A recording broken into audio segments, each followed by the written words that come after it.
Okay, so now we're moving on to the Meiji Restoration.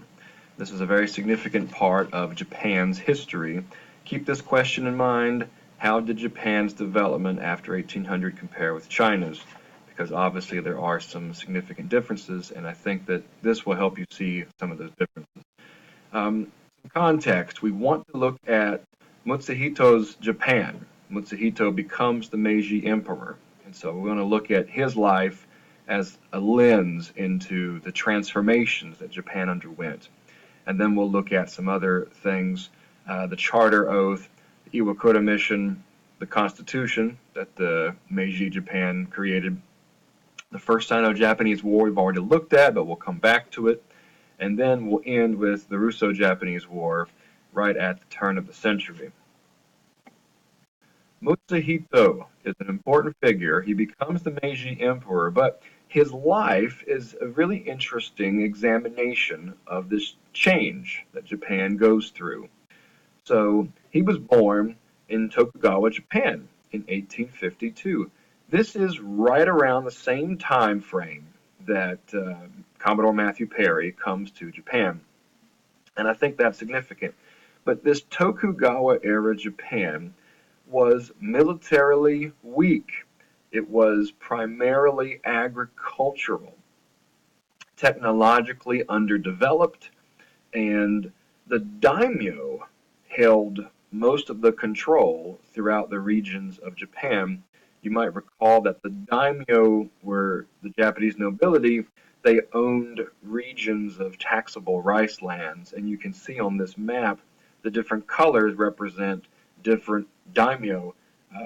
And so Japan was not a unified country so much during the Tokugawa era. Now, I told you that Matthew Perry arrived just soon after Mutsuhito was born.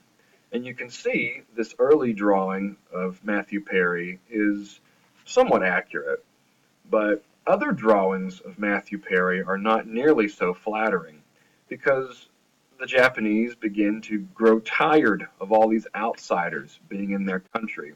And you end up with these kinds of drawings of Matthew Perry. He looks more like a barbarian, and that was the implication, is that he's supposed to look somewhat more menacing and unattractive. But Mutsuhito's Japan was dominated by foreign presence. And you can see from this drawing, a Japanese artist drew so many different foreign countries are meddling in Japan. You can see, it's hard to see the different flags and what they represent, but you can see Great Britain is represented in this image. So is France, the Netherlands, Russia, and the United States. And they're all meddling within Japan. And people grew tired. The Japanese people grew tired of all these foreign influences. And so you end up with drawings like this one, where it says, revere the emperor, expel the barbarians. And you can see a sumo wrestler type figure trying to attack and get rid of these foreign influences. This drawing is from 1861. Well, because the Japanese people were frustrated with all these foreign influences, there was a lot of violence and unrest in the decade leading up to what becomes the Meiji Restoration. And so that takes place here in 1868. So Mutsuhito is right here in the middle, and he becomes the Meiji Emperor. He's not even 16 years old at this point, but he becomes the leader of the country. And for the next several decades, he rules. He died in 1912, and it's really important to see all the changes that took place during his time in power. By the time he died, Japan had a highly centralized bureaucratic government. It had a constitution with a parliament. There was well-developed systems of transportation and communication. The population was highly educated, and they weren't under certain kinds of feudal class restrictions. Um, a lot of technological development, and the Army and Navy were quite powerful by the time he died. The funeral was well attended, and the New York Times has an interesting quote here. I'll move my head out of the way again. So here's the funeral for Mutsuhito, and the New York Times said something interesting. The contrast between that which preceded the funeral car and that which followed it was striking indeed. Before it went Old Japan, after it came New Japan. And that really is why we look at Mutsuhito so much, because his life represents this great transformation. He was born right at the tail end of the Tokugawa era, right before the Americans arrive, and he grows up in this sort of revolutionary uproar that people are tired of the foreign influence and they want change. And Mutsuhito brings change, and it comes in the form of this Meiji Restoration. So we're going to look at when this was, who are the principal figures involved, and really what is this Meiji Restoration? What did it entail? So the when is simply these date ranges from January 38th to 68 until Mutsuhito died, July 30th, 1912. The who, obviously Mutsuhito, Emperor Meiji, is an extremely important figure, but there's one other figure we will look at too, and that's Ito Hirobumi, very important figure during this transformation period. But really, what? What is this Meiji Restoration? There are different ways you can look at the changes. There are political changes, there are national changes and social changes. Really, it's modernization. That's really what it is. It's modernization. Japan trying to become able to compete with the West and combine Japan's best with the best of the West. Some examples of that include the Charter Oath that we'll look at here in just a second, the Iwakura Mission, and then its own constitution. There are lots of other changes, okay? Lots of other changes. Just to give you some brief examples, one of the changes that takes place is during this Meiji Restoration over this 40-plus year period is that the daimyo lose their domains. You see Japan becoming more nationally unified, so they're on all these regional control issues. They begin to modernize their army and their navy. They require common people to serve. They have a draft. It's called conscription. And commoners can ride horses. They can travel freely. They can marry samurai. Samurai also lose a lot of prestige during this period. They no longer get paid stipends. They can no longer carry two swords. So a lot of different changes. One of them here is the Charter Oath, and you can actually read the Charter Oath there if you want to. It's in Japanese, but I'll move my head out of the way and we'll talk about it here. So, deliberative assemblies shall be widely established and all matters decided by open discussion. All classes, high and low, shall be united in vigorously carrying out the administration of affairs of state.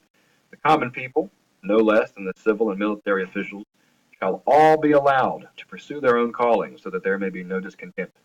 Evil customs of the past shall be broken off, and everything based upon the just laws of nature.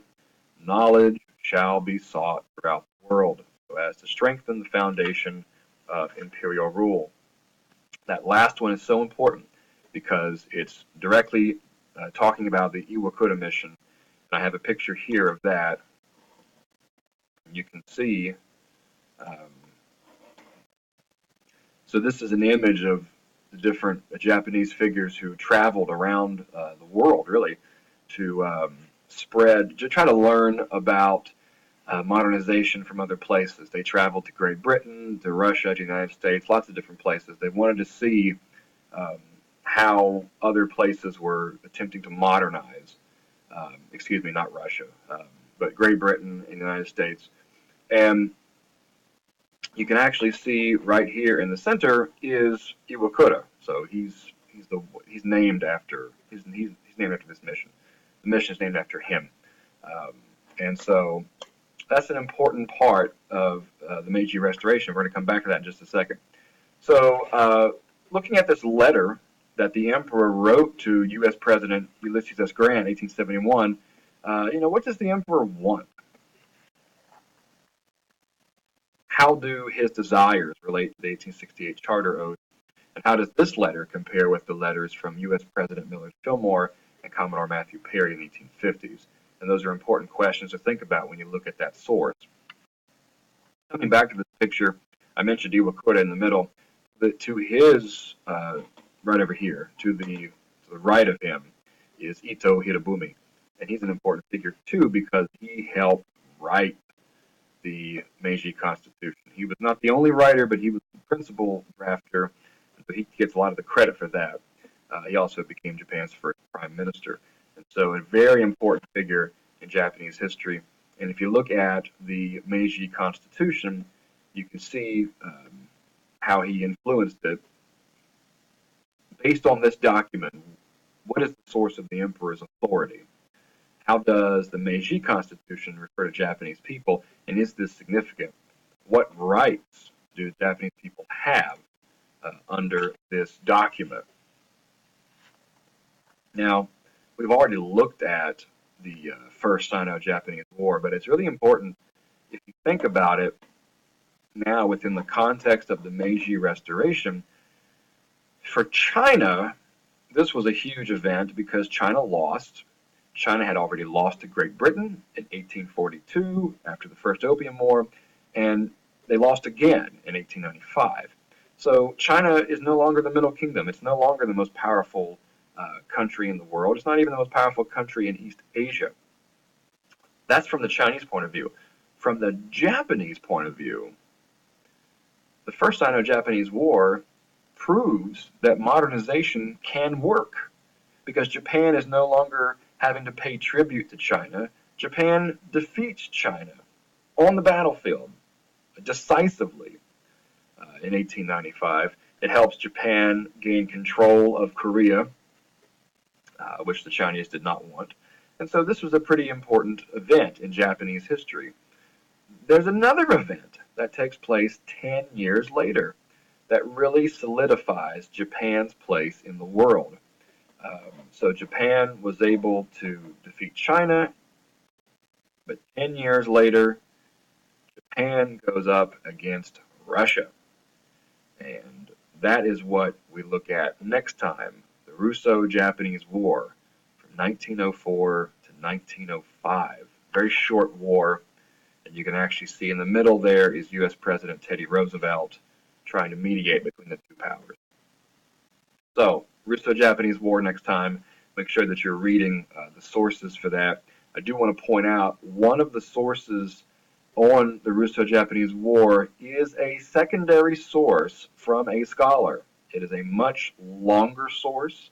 It is an excerpt, right? It's actually a chapter out of a longer book. And so we look at that chapter. It is longer than any other source we've looked at so far. But I think it's important to see what a scholar says about the significance of the Russo-Japanese War, and I'd like to get your feedback whether or not you agree with him. So that's all I've got, ladies and gentlemen. Have a great day, and I'll see you next time.